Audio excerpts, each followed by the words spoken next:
Laissez-moi émettre et contrôler la monnaie d'une nation et je me fous de ceux qui font ces lois. Le gouvernement américain ne contrôle plus sa monnaie, ni son argent, ni ses biens. Ils ont été vendus par des politiciens crapuleux. Et depuis 1913, vous et moi avons perdu notre vraie liberté.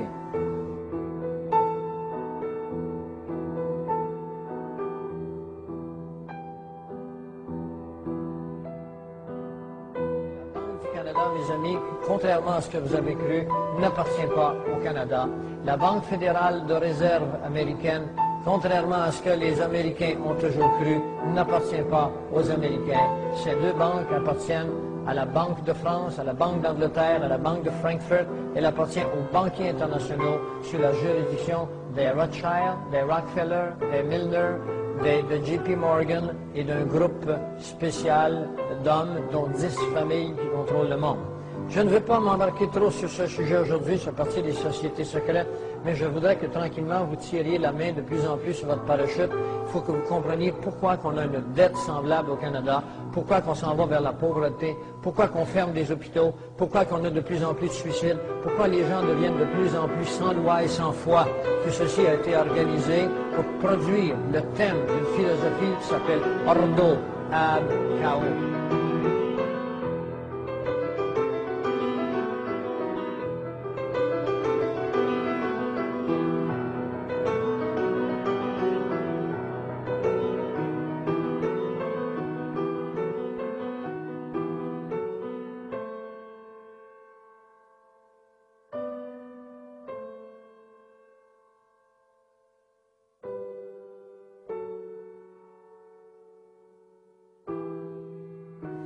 Les Illuminati auraient infiltré les francs-maçons et, outre-Atlantique, dans une Amérique prospère, ces derniers ont fait preuve d'une étonnante capacité à infiltrer le gouvernement des États-Unis jusqu'à atteindre le sommet de la pyramide.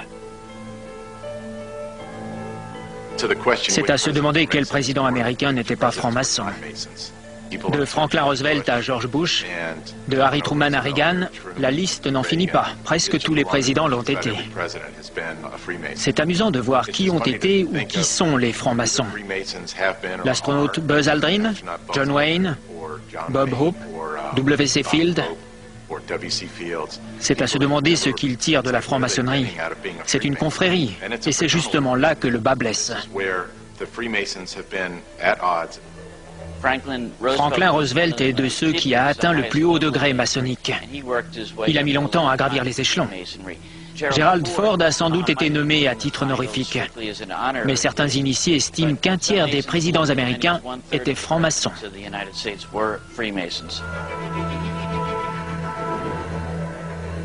Au cours de la présidence de Franklin Roosevelt, le billet $1 subit une modification subtile dont certains affirment qu'elle annonce l'arrivée d'une puissante confrérie secrète aux États-Unis.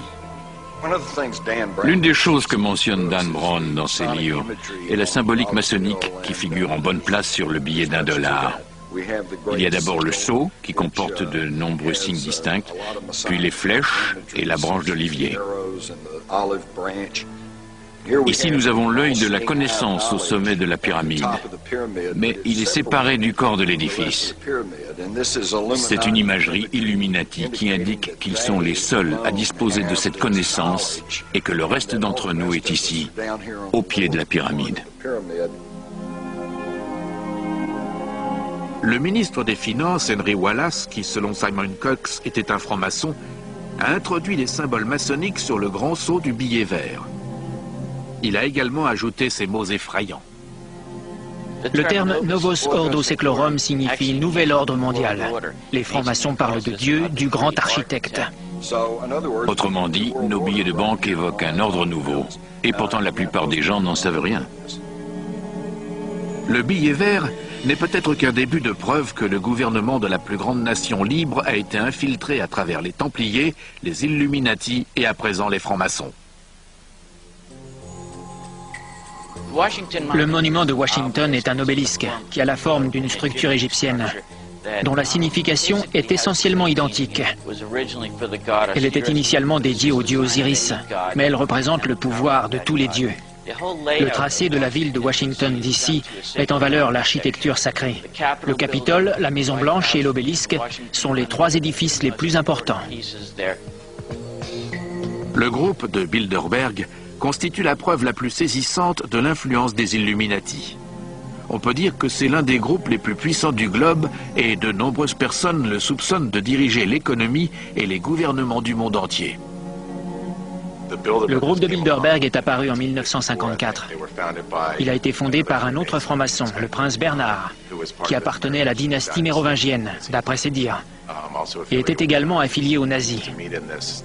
Le groupe se rencontrait dans un hôtel des Pays-Bas, l'hôtel Bilderberg, dont ils ont conservé le nom. Au cours de l'une de leurs réunions, David Rockefeller, que beaucoup de gens considèrent comme un marionnettiste dirigeant les chefs de file du monde entier, a suggéré de créer une commission qui est devenue la commission trilatérale, dont le nom fait allusion, par pure coïncidence, aux 3 côtés d'une pyramide.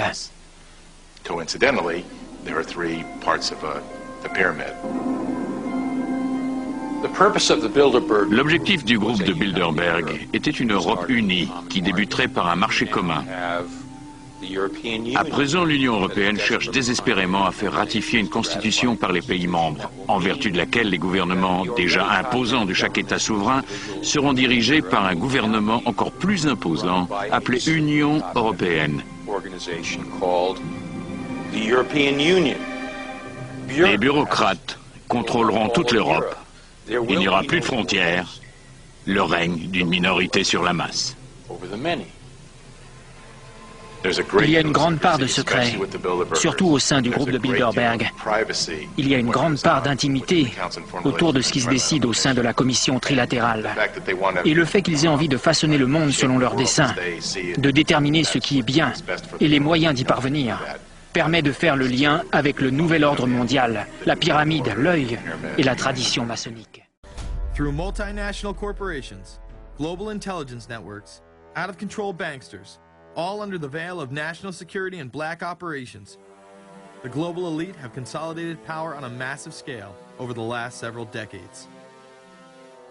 You see, global corporations not only fund and develop large technological and military projects here and abroad, they also own the consumer industry and production, as well as all of the important media.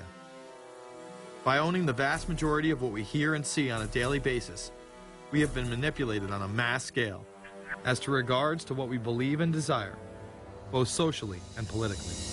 Edward Bernays, the nephew of world-famous psychoanalyst Sigmund Freud, would study group dynamics and become the father of public relations. He authored the book Propaganda in 1928. In it, he described how to intelligently and consciously manipulate the habits and opinions of the masses within a democratic society. He went on to state that those who harness this unseen mechanism of society constitute an invisible government and are the true ruling power. It is they who pull the wires which control the public mind, who harness old social forces and contrive new ways to bind and guide the world. Well, I think this is just one more piece of evidence of the degree to which the media, supposedly the watchdogs, has become the gatekeeper of the system. Bernays successfully identified the invisible empire which controlled the minds of men. So as the populace is mesmerized and hypnotized by powerful behind-the-scenes forces, as they are distracted by the latest celebrity scandal, the newest cell phone, and their favorite sports team, this network disguises itself, remaining in the shadows.